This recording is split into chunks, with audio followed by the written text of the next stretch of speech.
जय जिनेन्द्र।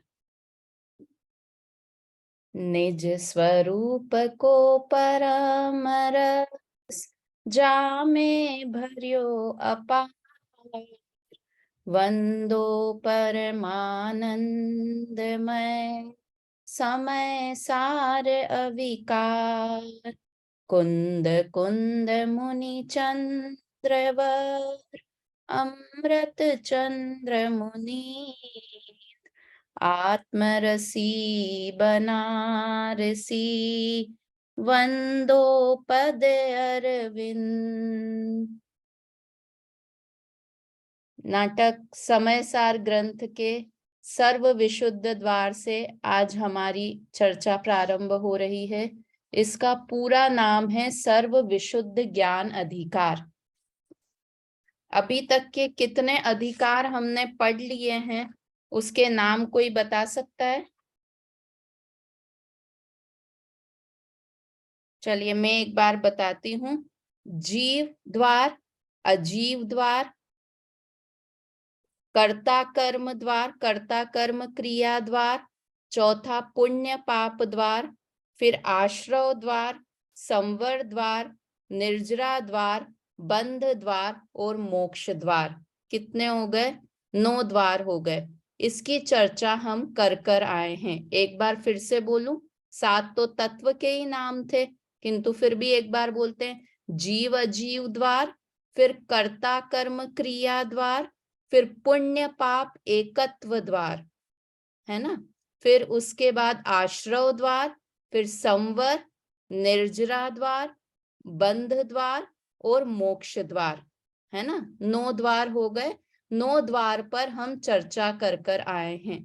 और अभी तक आचार्य कुंद कुंद देव ने या बनारसी दास जी ने कहीं भी भेद प्रभेद की चर्चा नहीं की है। आश्रव के कितने भेद होते हैं, बंध के कितने भेद होते हैं, संवर कितने तरह का होता है, किंतु एक उनकी अलग ही शैली। देखो, हम आगम भी पढ़ते हैं तो हमें आगम से अध्यात्म निकालना आना चाहिए। क्या कहा? हम आगम पढ़ते हैं। आगम के ग्रंथ कौन से हुए? जिसमें कर्म के बारे में वर्णन है ना। चरणानी योग के ग्रंथ हैं, प्रथमानी योग के ग्रंथ हैं, ये सब आगम के ग्रंथ कहलाते हैं। तो इसमें से हमें अध्यात्म निकालना आना चाहिए। इसका क्या मतलब है? जब हम गुणस्थान की बात पढ़ रहे हैं तो हमें ये आना चाहिए कि मैं गुणस्थान से तीत हूँ, गुणस्थान मेरे में नहीं है। जब हम कर्म की बात पढ़ रहे हैं, कर्म के भेद प्रभेद भी पढ़ रहे हैं, तो उसमें से हमें अध्यात्म क्या निकालना आना चाहिए कि ये कर्म से रहित मैं आत्मा हूं। हम 3 लोक की बात पढ़ रहे हैं तो हमें क्या निकालना आना चाहिए कि ये 3 लोक तो सिर्फ ज्ञेय हैं और इसमें जो एक आत्मा है वो ही आश्रय करने योग्य है।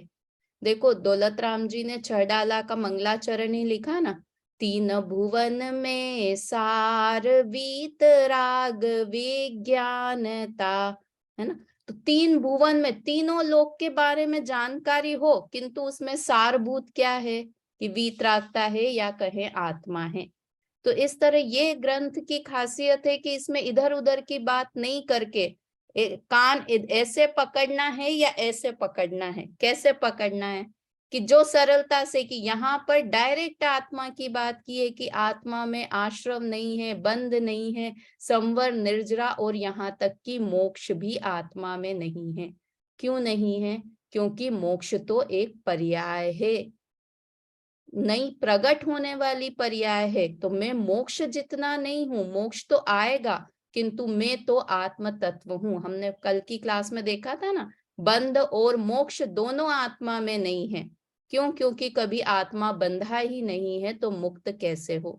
तो यहाँ तक के द्वारों में ये बात की। जो आज से हमारा द्वार चलना है, 10वें नंबर का द्वार, ये वास्तव में कर्ता कर्म क्रिया जो द्वार था, तीसरे नंबर का द्वार, उसी का विस्तार है यहाँ पर। क्यों है विस्तार? क्योंकि जीव का कर्ता कर्म की मान्यता जीव की बहुत लंबी चौड़ी है।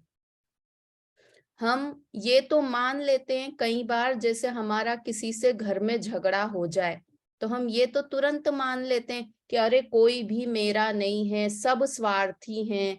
शरीर जब बीमार हो जाए तो लगता है कि शरीर भी मेरी सुनता नहीं है, शरीर भी मेरा नहीं है, इतना तक तो मान लेते हैं। किंतु मैं शरीर का करता हूँ। भले बच्चे मुझे प्यार नहीं करते, मेरे नहीं है, किंतु मैं बच्चों की देखभाल कर सकता हूँ। ऐसा कर्ता की मान्यता, भोक्ता की मान्यता जीव में बहुत स्ट्रांगली पड़ी हुई है। जब मुनिराज भी बन जाते हैं ना, जब द्रव्यलिंगी मुनिराज बन गए, तो क्या किया कि शरीर से, मतलब घर परिवार से तो मोह छूट गया, ममत्व छूट गया, है ना, एकत्व ममत्व शरीर से भी छूट गया, इसलिए उपवास आदि भी कर लेते हैं। किंतु क्या मानने लगते हैं, कर्ता अपने को मानने लगते हैं कि मैं महाव्रत को करने वाला हूँ, मैं ग्रंथों को लिखने वाला हूँ, है ना। तो कर्ता कर्म का बहुत स्ट्रॉन्ग हमारे अंदर कर्तत्व बुद्धि, भोक्तृत्व बुद्धि बहुत स्ट्रांगली पड़ी हुई है अंदर में। तो उस मान्यता को छुटाने के लिए यहाँ पर फिर से एक और द्वार आचार्य ने लिखा और उसका नाम लिखा सर्व विशुद्ध ज्ञान अधिकार, है ना। सब तरह से शुद्ध ज्ञान कैसा हो उसकी चर्चा यहाँ पर इस अधिकार में की है। हम लोग करते हैं, इसकी शुरुआत करते हैं। बहुत अच्छा द्वार है। इस द्वार में एक और खासियत बात ये है, खास बात, कि अन्य दर्शनों का यहाँ पर निषेध भी किया है। अन्य दर्शनों में क्या क्या बुराइयां हैं, क्या गलत मान्यताएं हैं, और जैन दर्शन ही क्यों सत्य है, उस तरह की भी चर्चा यहाँ पर इस द्वार में देखने को मिलेगी। तो क्या दो चीजें हमें यहाँ पर मुख्य देखनी है कि जीव कर्ता क्यों नहीं है, एक तो ये बात, और दूसरा अन्य धर्मों में क्या गलत मान्यताएं हैं, वो दो बातें इस द्वार में मुख्य रूप से चलने वाली हैं। हम शुरू करते हैं इस द्वार को।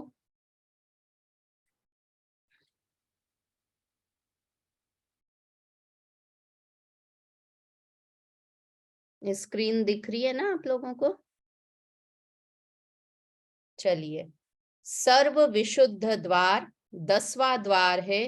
पहला दोहा प्रतिज्ञा वाक्य है, वो बोलते हैं हम। इति श्री नाटक ग्रंथ में कयो मोक्ष अधिकार, अब वर्णो संक्षेप सो सर्व विशुद्धि द्वार। कि अभी तक इस नाटक समयसार ग्रंथ में मोक्ष अधिकार की चर्चा मैं करके आया हूँ, वो समाप्त होता है, और अब संक्षेप में सर्व विशुद्ध द्वार को मैं कहता हूँ। ऐसी प्रतिज्ञा यहाँ बनारसी दास जी कर रहे हैं। दूसरा और तीसरा नंबर का छंद है, ये मंगलाचरण का छंद है।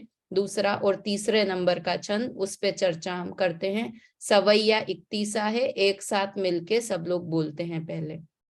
कर्मनि को करता है, भोगनी को भोगता है, जाकी प्रभुता में ऐसो कथन अहित है, जा में एक इंद्री आदि पंचदा कथन नाही, सदा निर्दोष बंध मुख सो रहित है, ज्ञान को समूह ज्ञान गम्य है स्वभाव जाको, लोक व्यापी लोकातीत लोक में महित है, शुद्ध बंस शुद्ध चेतना के रस अंश भर्यो, ऐसो हंस परम पुनीतता सहित है। आत्मा की बात की है कि आत्मा कैसा है, मैं कैसा हूं। मतलब ये छंद अगर याद कर सकते हो ना, तो इस छंद को याद करें, बहुत अच्छा छंद है ये, कि आत्मा किससे रहित है और किससे सहित है। किससे रहित किससे सहित की चर्चा बहुत बार आ गई, किंतु यहाँ पर और डिटेल में बड़े अच्छे से समझाया है कि आत्मा किन चीजों से रहित है, जो कभी सुनी नहीं ना, इस तरह की चर्चा इस छंद में है। देखो, कर्मनि को करता है, भोगनी को भोगता है, जाकी प्रभुता में ऐसो कथन अहित है। जिसके प्रभुता में, जिसके ऐश्वर्य के आगे ऐसा कहना कि मैं कर्म का करता हूं और मैं भोगों को भोगने वाला हूं, ये कथन करना अच्छी बात नहीं है, बुरी बात है। बच्चे बुरी बात करते हैं ना कोई, तो अपन कहते हैं ये तुम्हारे योग्य नहीं है, ऐसी बातें मत किया करो, है ना। तो यहाँ कह रहे हैं कि अगर हम मानते हैं कि आत्मा कर्मों को करने वाला है, भोगों को भोगने वाला है, तो ये कथन करना आत्मा की प्रभुता में कमी लाना है ना। हमको लगता है कि हम महान कार्य कर रहे हैं, किंतु जो काम वो कर नहीं सकता उसके बारे में कहना कि आत्मा ने ये कार्य किया है, तो ये अच्छी बात नहीं है। मैं ज्योति जी से कहूँ, ज्योति जी का तो मुझे पता नहीं, मैं सुनीता आंटी के लिए कहूँ कि सुनीता आंटी आप बहुत अच्छी कार चलाते हो, क्या कार चलाते हो आप, बहुत ही अच्छी कार चलाते हो। तो ये कहना सही बात है कि गलत बात है? वो कहेंगे अरे मैंने आज तक कार की सीट पर भी मैं नहीं बैठी और आप कह रहे हो कि मैं बहुत अच्छी कार चलाती हूँ। तो ये क्या हुआ कि ऊपर से चिकना चुपोड़ी करनी बात हुई, बटरिंग करना हुआ कि आप फालतू की तारीफ कर रहे हो, जो काम वो कर नहीं सकती हैं उसके लिए कह रहे हो कि आप बहुत अच्छा काम करते हो, है ना। वो काम वो कर ही नहीं सकती, आज तक ड्राइविंग सीट पर भी नहीं बैठी, और कह रही हूं मैं कि आप बहुत अच्छी, आप तो 120 की स्पीड पे कार चलाते हो। तो वैसे ही आत्मा ने या मैंने आज तक अपने आंख की पलक भी नहीं झपकाई, और मैं कह रही हूँ कि मैं पूरे परिवार, अरे आप तो बहुत अच्छा खाना बनाते हो, 100 लोगों का खाना बनाते हो, आप इतनी अच्छी पूजा करते हो। अरे भाई मैं आज तक पलक झपकने का काम भी आत्मा नहीं कर सकता है, और तुम यह आत्मा की बटरिंग कर रहे हो कि आत्मा कर्मों का करता है, भोगों को भोगने वाला है। क्यों नहीं कर सकता? क्योंकि आत्मा में ये गुण ही नहीं है, सुनीता आंटी में ये क्वालिटी नहीं है कि वो कार चला पाए, और अपन फालतू में उनकी तारीफ कर रहे हैं, तो ये झूठी तारीफ है। जैसे भगवान के लिए आता है ना, करुणा निधि तुमको समझनाथ, भगवान भरोसे खड़ा रहा, भरपूर सुखी कर दोगे तुम, यह सोचे सन्मुख खड़ा रहा। अब भगवान तो करुणा करने वाले नहीं हैं, और हम भगवान के सामने हाथ जोड़ के खड़े रहे कि भगवान बस मुझे नरक में मत भेजना, आप इतनी सी करुणा मेरे ऊपर कर देना, आप तो करुणा के सागर हो। तो क्या करेंगे भगवान कि अरे भाई मेरे को कुछ करुणा वरुणा मैं कर नहीं सकता हूँ, ये मेरे मुझ में ये क्वालिटी नहीं है, मैं ये काम कर ही नहीं सकता हूँ, तो तुम क्यों फालतू की मक्खन पॉलिशी कर रहे हो मेरे सामने। तो वैसे ही यहाँ पर आत्मा के बारे में ऐसा कहना कि आत्मा कर्मों को करता है। कर्म में कौन कौन से कर्म लेना? तीनों तरह के कर्म लेना, द्रव्य कर्म, भाव कर्म और नो कर्म।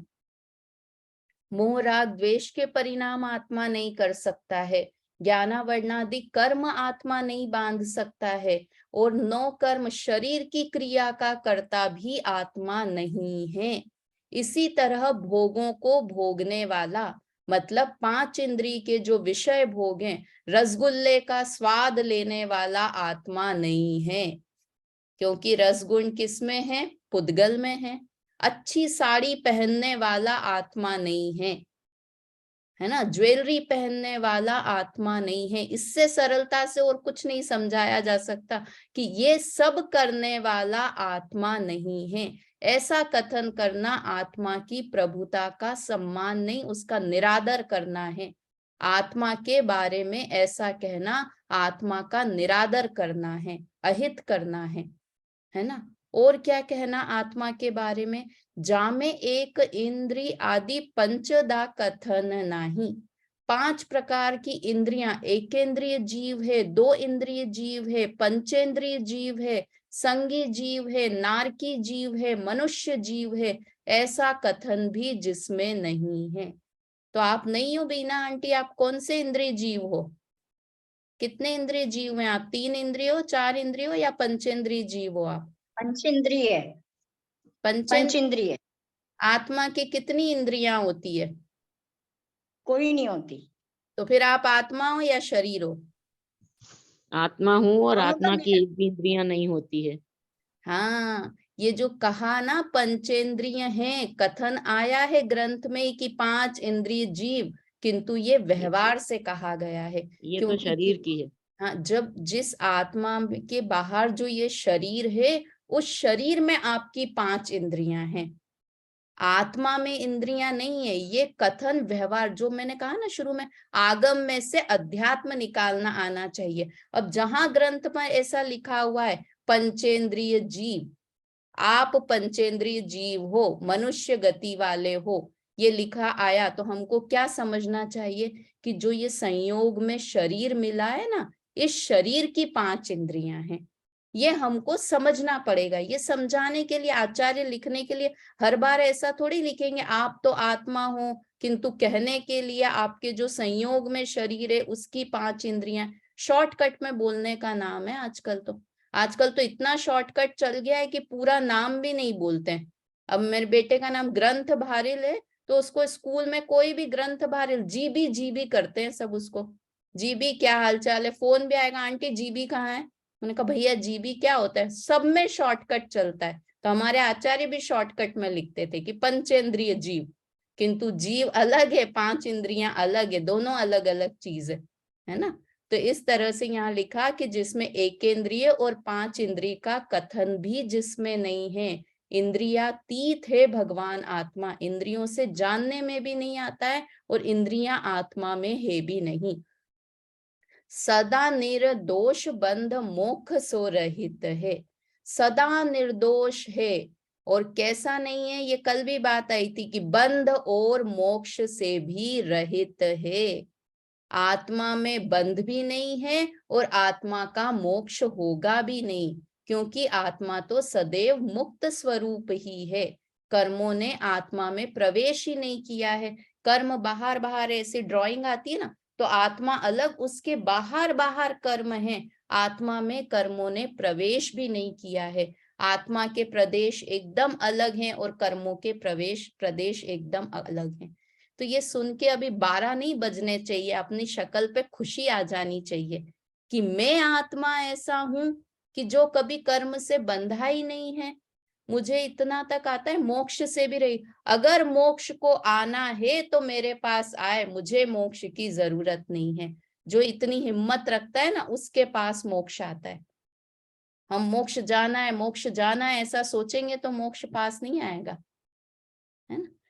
एक इन सब 4 लाइन का एक शॉर्ट में कहें तो गुरुदेव श्री कहते थे, जो आत्मा को पर्याय दृष्टि से, अगर मैंने किसी को पर्याय दृष्टि से देखा हो तो वो मुझे क्षमा करें। क्षमा वाणी पर ऐसी क्षमा मांगते थे गुरुदेव कि पर्याय दृष्टि से देखा हो, अर्थात मैंने ये देखा हो कि ये मेरी मम्मी है, मैंने ये देखा हो कि ये सुनीता आंटी हैं, ये बीना आंटी हैं, मैंने पर्याय दृष्टि से ये गोरी हैं, ये काली हैं, ये सब पर्याय दृष्टि से है, ये मनुष्य हैं, ये 5 इंद्रिय, ये सब पर्याय दृष्टि है, क्योंकि ये सब पर्याय के भेद है। मैंने अगर किसी को भी पर्याय दृष्टि से देखा हो तो वो मुझे क्षमा करें। मुझे क्या देखना आना चाहिए कि मैं जैसे ही ज्योति जी को देखूं, मुझे वो भगवान आत्मा नजर आनी चाहिए, आत्मा नजर आनी चाहिए। अगर हमको ऐसा देखना आ गया ना, कोई भी हमें कुत्ता भी दिखा तो हमें दिखना चाहिए ये आत्मा है। पेड़ दिखा, हमें दिखना चाहिए कि ये आत्मा है। चींटी दिखी तो हमें ये दिखना चाहिए कि अरे ये भी भगवान आत्मा है, मेरे जैसी आत्मा है। क्यों? क्योंकि उसको पर्याय से नहीं देखना है, वो 3 इंद्रिय देखना, उसे 4 इंद्रिय देखना, ये तो व्यवहार का कथन है।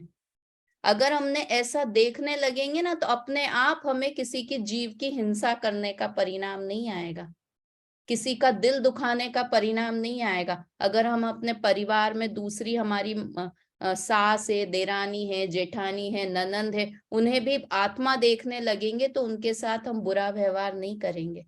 आत्मा दिखने लग जाएंगे ना कि मैं भी आत्मा हूं और वो भी आत्मा है। तो यहाँ पर कह रहे हैं कि पर्याय मात्र नहीं है, जीव उससे रहित है। अब कैसा है जीव, ये बात की 4 लाइन में बता रहे हैं। देखो कितना अच्छा है।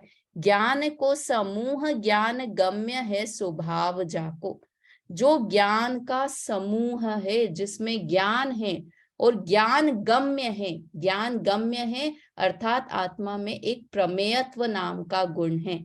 6 सामान्य गुण होते हैं ना, अस्तित्व, वस्तुत्व, द्रव्यत्व, प्रमेयत्व, प्रदेशत्व और अग्रु लघुत्व। तो प्रमेयत्व गुण के कारण क्या होता है कि हर द्रव्य किसी के ज्ञान का विषय होता है। है ना। तो आत्मा भी जानने में आए, ज्ञान में आए, ऐसा आत्मा का स्वभाव है। मैं आत्मा को जान सकता हूं कि नहीं, कि हाँ जान सकते हो। क्यों? क्योंकि वो ज्ञान गम्य है, आत्मा में प्रमेयत्व नाम का गुण है। इसलिए ऐसा ज्ञान गम्य जिसका स्वभाव है, लोक व्यापी लोकातीत लोक में महीत है। जो लोक व्यापी है, यहाँ लोक व्यापी के दो अर्थ समझना, एक व्यवहार से, एक निश्चय से। व्यवहार से लोक व्यापी है का मतलब है आत्मा में संकोच विस्तार गुण है ना, उसके कारण आत्मा तीनों लोक में फैल सके। आत्मा जब केवली समुद्घात होता है तब क्या होता है, आत्मा के प्रदेश तीनों लोकों में फैल जाते हैं। तो एक तो लोकव्यापी व्यवहार नय से वैसा है, और निश्चय नय से लोकव्यापी है, इसका मतलब है तीनों लोकों को जानने वाला है। मैं प्रश्न पूछूंगी, जो समझा रही हूँ उसमें से लिखना है तो लिख ले, याद रखना है तो याद रखें। किंतु पूछूंगी मैं लोकव्यापी के क्या दो अर्थ बताए थे, क्या दो अर्थ बताए, कि एक व्यवहार से तो कि जब समुद्घात हो तो तीनों लोकों में व्याप्त हो सकता है, ऐसा लोकव्यापी, और दूसरा वो तीनों लोकों को जानने वाला है, इसलिए उसे लोकव्यापी कहा। ठीक है। लोकातीत, लोकातीत मतलब लोक में रहता तो है किंतु लोक से भिन्न है, लोक उसमें प्रवेश नहीं करता है ना। लोक में रहता तो है आत्मा, किंतु तीनों लोक उसमें प्रवेश नहीं करते, हर द्रव्य की अपना अपना अस्तित्व है। लोक में महीत है, महीत है मतलब सबसे महान पदार्थ कौन है, कि सबसे महान पदार्थ आत्मा है। क्यों है लोक में सबसे महान आत्मा, क्योंकि आत्मा नहीं हो तो ये जाने कौन कि तीन लोक भी है, दूसरे द्रव्य भी हैं, ये जाने कौन अगर आत्मा नहीं हो। बहुत सुंदर कहीं पर महल बना हुआ हो, किंतु कोई उसे देखने वाला नहीं हो तो उस महल की क्या कीमत है। उस महल को कोई जानने, हमने बहुत अच्छा खाना बना के डाइनिंग टेबल पे सजा के रख रखा हो, अब जब तक कोई उसे खाए नहीं तब तक उस खाने की क्या वैल्यू है कि ये अच्छा है।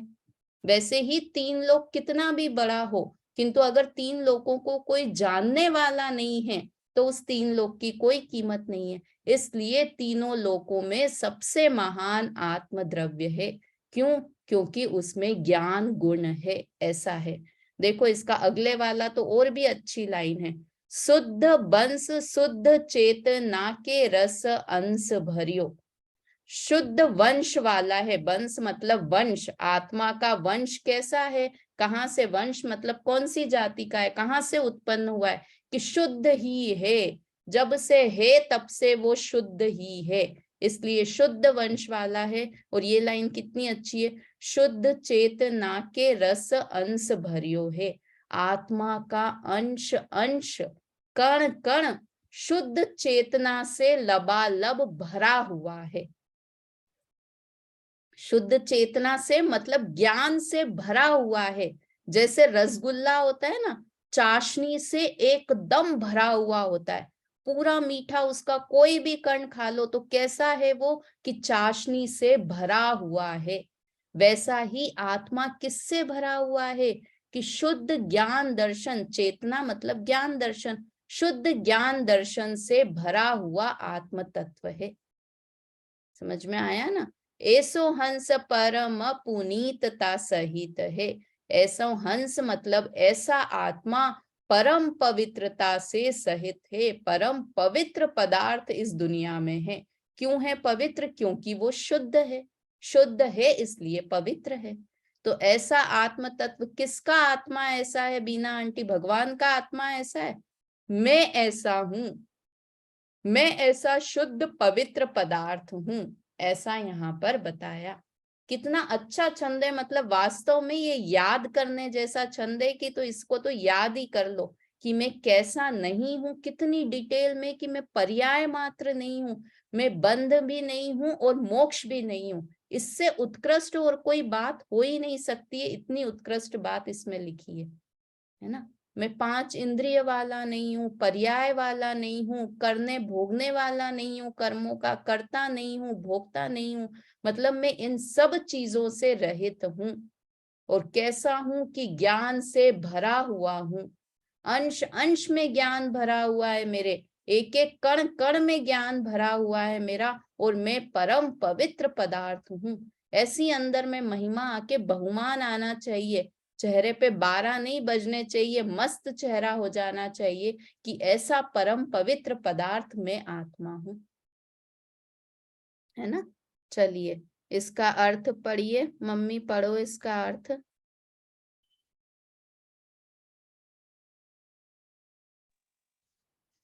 जिसकी सामर्थ्य के आगे कर्म का करता है और कर्म का भोगता है, ऐसा कहना हानिकारक है। पंचेंद्रिय भेद का कथन जिसमें नहीं है, जो सर्व दोष रहित है, जो न कर्म से बनता है न छूटता है, जो ज्ञान का पिंड और ज्ञान गोचर है, जो लोक व्यापी है, लोक से परे है, संसार में पूजनीय अर्थात उपादेय है, जिसकी जाति शुद्ध है, जिसमें चैतन्य रस भरा हुआ है, ऐसा हंस अर्थात आत्मा परम पवित्र है। हाँ, मैं ऐसा परम पवित्र तत्व हूँ, ऐसा अपने आप में बहुमान आना चाहिए, है ना। कितनी कितनी सारी चीजें बता दी। मतलब मैं किसी को करने वाला नहीं हूँ, करता नहीं हूँ, मतलब कर्तृत्व का पूरा बोझा हटा दिया कि तुम कुछ भी नहीं कर सकते हो, मोह राग द्वेष के परिणाम भी नहीं कर सकते हो। मैं, ये इंद्रियां मेरी है नहीं है, ये शरीर भी तुम्हारा नहीं है, इससे भी रहित हो, मुझे मोक्ष जाना है, ऐसा भी विकल्प अपने सर पे से हटा दो, है ना। क्योंकि आत्मा का मोक्ष होता नहीं है, मेरा मोक्ष नहीं होता, मैं तो मुक्त स्वरूप ही हूँ। मतलब बोझे मात्र का त्याग करके ये बता दिया कि मैं शुद्ध परम पवित्र पदार्थ हूँ। ठीक है, चलिए अगला दूसरे नंबर का छंद देखते हैं और उसका अर्थ करते हैं। जो निश्चय निर्मल सदा, आदि मध्य अरु अंत, सोच द्रूप बनारसी, जगत माहि जयवंत। देखो यहाँ पर अभी तक की जो छंद, अभी तक के द्वार आए थे ना सुनीता आंटी, तो इसमें अभी तक के द्वारों में मंगलाचरण में बनारसी अमृत चंद्र आचार्य देव ने या बनारसी दास जी ने ज्ञान को नमस्कार किया था, है ना। अभी तक जितने भी हम मंगलाचरण करते हुए आए, याद होगा सुनीता आंटी आपको, सब में शुद्ध ज्ञान को नमस्कार किया था। किंतु ये एक ही छंद है जहां पर आत्मा को नमस्कार किया गया है। यहाँ पर ये अंतिम द्वार है, यहाँ पर समयसार ग्रंथ समाप्त हो जाने वाला है।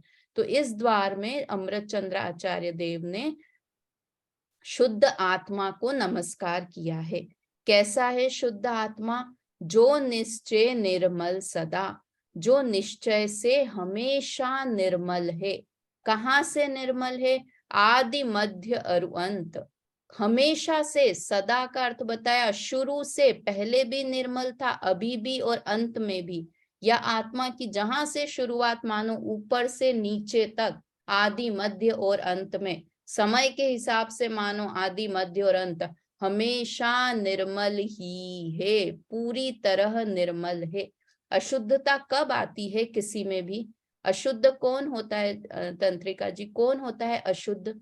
कि अगर हमने शुद्ध घी है, एकदम शुद्ध घी है ना, और उस घी में एक बूंद कुछ अशुद्धता डाल दी, तो वो कैसा हो गया? पूरा अशुद्ध घी हो गया। तो, है ना, जो शोध का भोजन करते हैं वो तो बहुत इस चीज को मानते हैं कि कितनी भी, चलो पानी तो सस्ता आता है, दूध महंगा आता है ना, तो हमने पानी के अंदर 2 बूंद दूध डाल दिया। या घी तो बहुत महंगा आता है, पानी तो आता है फ्री में और घी आता है बहुत महंगा, तो उस पानी में हमने घी डाल दिया, तो अब वो पानी शुद्ध है या अशुद्ध है? अशुद्ध है। अशुद्ध है ना, क्योंकि जहां मिलावट हो जाती है, किसी भी चीज में मिलावट हो गई तो वो अशुद्ध हो गया।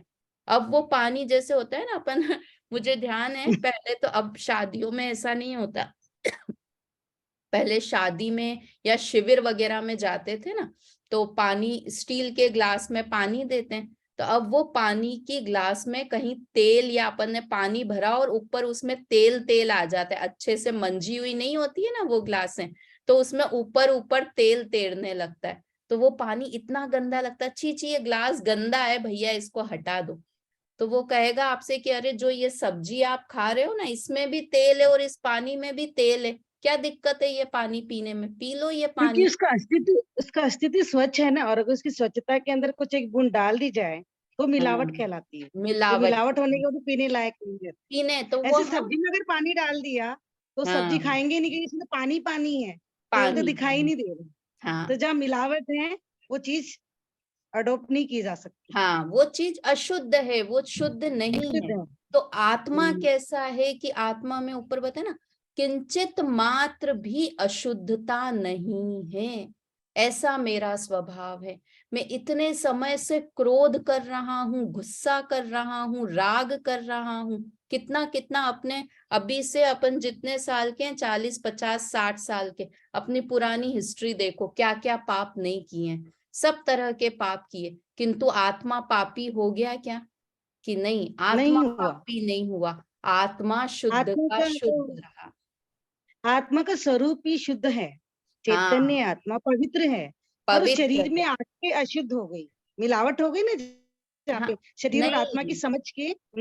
देखो शरीर में आत्मा शरीर के साथ रहा किंतु फिर भी शुद्ध रहा, ये खासियत है। शुद्ध रहा, ये कहा। ये बताना चाह रहे हैं, जैसे सोना होता है ना, सोना मिट्टी हम्म, के साथ रहता है, जो खदान में मिट्टी और सोना जब निकालते हैं सोने की डली, तो वो मिट्टी के साथ में निकलती है। तो मिट्टी, ये सोना गंदा हो गया क्या, अशुद्ध हो गया कि नहीं? नहीं जैसे हुआ। ही उसे ताव देंगे, गरम करेगा सुनार, तो उसकी अशुद्धता निकल जाएगी और शुद्ध सोना प्राप्त हो जाएगा। तो हो उस समय जाएगा। जब मिट्टी में लगा हुआ है ना, उस समय भी वो सोना शुद्ध ही है। इसने अपने अस्तित्व को नहीं खोया। वो मिट्टी के हाँ, अंदर रहते उसने हुए अपने अपने अस्तित्व की अस्तित्व पहचान को है। नहीं खोया वो है, नहीं अपने खोया। अस्तित्व को। जैसे कपड़ा गंदा हो जाता है, तो हम्म, मेल कहाँ है कि ऊपर ऊपर मेल है, अंदर से वो वापस से साफ सुथरा कपड़ा है, अपनी स्वच्छता हम्म, को उस कपड़े ने खोया नहीं है।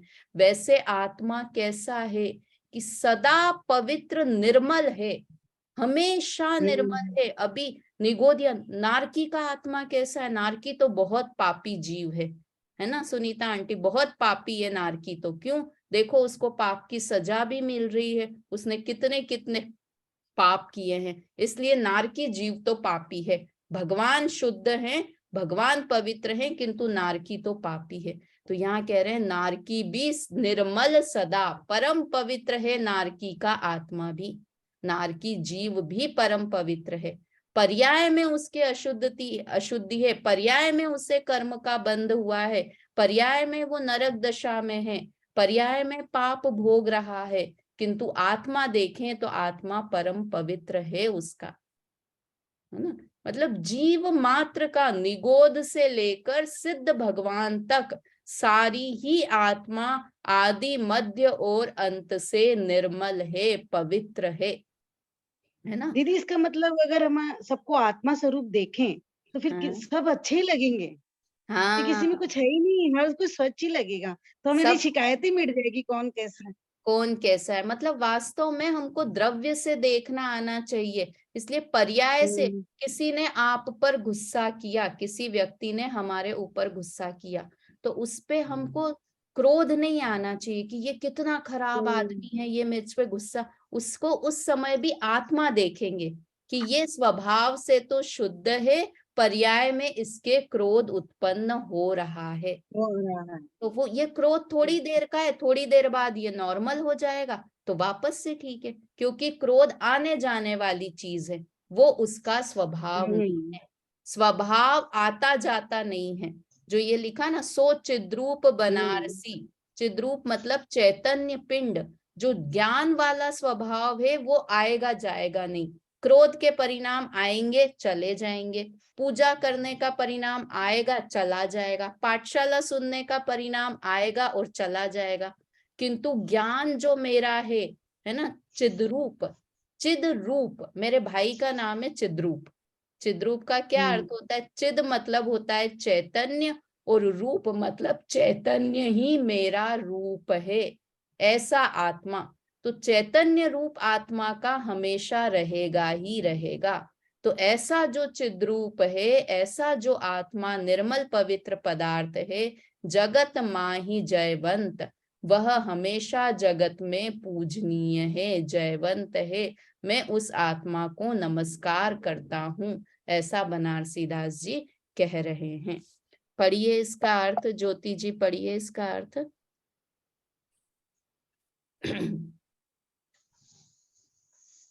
जो निश्चय न से आदि मध्य और अंत में सदैव निर्मल है, पंडित बनारसी दास जी कहते हैं कि वह चैतन्य पिंड आत्मा जगत में सदा जयवंत रहे। हाँ, ऐसा आत्मा जगत में सदा जयवंत है, जयकार करने लायक है, नमस्कार करने वाला है, लायक है। किसका आत्मा? भगवान का आत्मा की मेरा आत्मा भी? मेरा मेरा आत्मा भी। हाँ, भगवान आत्मा, गुरुदेव जो कहते थे ना, किसको भगवान आत्मा कहते थे? भगवान को भगवान आत्मा नहीं कहते थे, वो हर मनुष्य मात्र को अपन मिलने जाए ना, उसे भी कहते थे भगवान आत्मा हो। क्योंकि हम भगवान को तो शुद्ध मानते हैं, किंतु अपने आप को शुद्ध नहीं मानते हैं। तो ऐसी यहाँ पर बहुत सुंदर मंगलाचरण, ये दूसरे नंबर का छंद एक बार फिर से बोलते हैं, बहुत अच्छा छंद था ये दूसरे नंबर का छंद। एक बार फिर से बोलते हैं इसको, दूसरे नंबर के छंद को।